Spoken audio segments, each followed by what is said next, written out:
Bien, ben voilà un raisin rouge qui va nous permettre d'élaborer un rouge ou un rosé.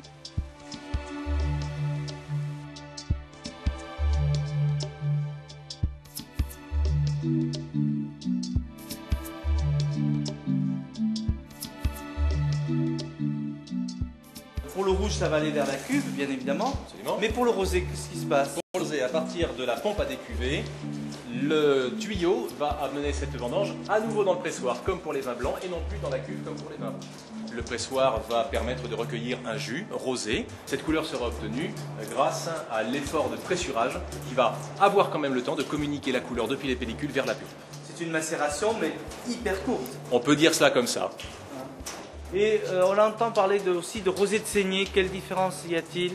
Les rosés de saignée sont des rosés qui ne passeront pas par le pressoir puisqu'il s'agira d'un jus que l'on aura ôté d'une cuve destinée à faire du vin rouge. En clair, la vendange va dans une cuve pour faire du vin rouge et l'on en tire une certaine proportion dans les premiers jours, le premier ou le deuxième jour, que l'on vinifiera en rosé tout simplement. D'accord. Saigner la cuve. Alors il y a aussi les vins gris, ce qu'on appelle les vins gris, qui sont des rosés naturels. Ce sont des raisins dont la peau est très peu colorée, donc il n'a pas besoin de macération, la couleur est directement rosée, c'est plus simple, et ensuite on fait une vinification comme un vin blanc. Et enfin il reste une quatrième catégorie de rosés, c'est les rosés d'assemblage, vin blanc et vin rouge, qui est absolument interdit en France, sauf pour une appellation, le champagne. Le champagne rosé peut être issu d'assemblage de vin blanc et de vin rouge.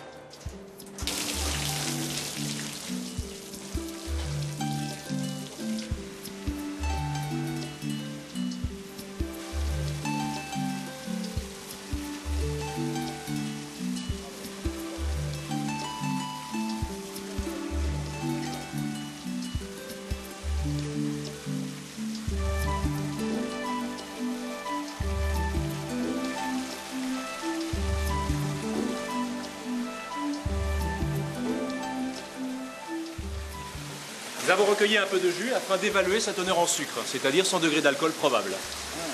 Et le jus est donc pompé de la main, comme nous l'avons vu dans les vinifications en blanc, jusque dans cette cuve de réception.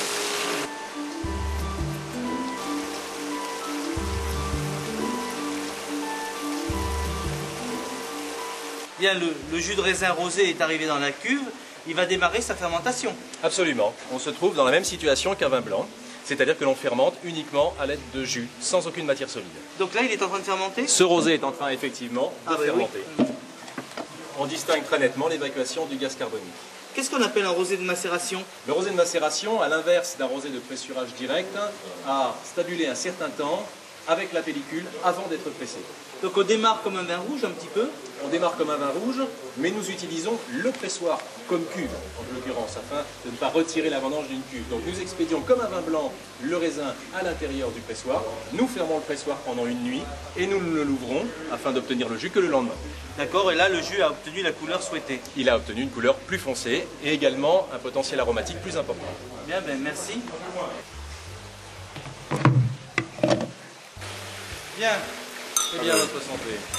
Alors ça c'est le rosé qu'on va avoir dans quelques temps. C'est le rosé qu'on va avoir Là, au mois de novembre. là nous sommes sur le rosé de l'année dernière. Bien évidemment, mais cet état-là est obtenu dès le mois de novembre. Délicieux.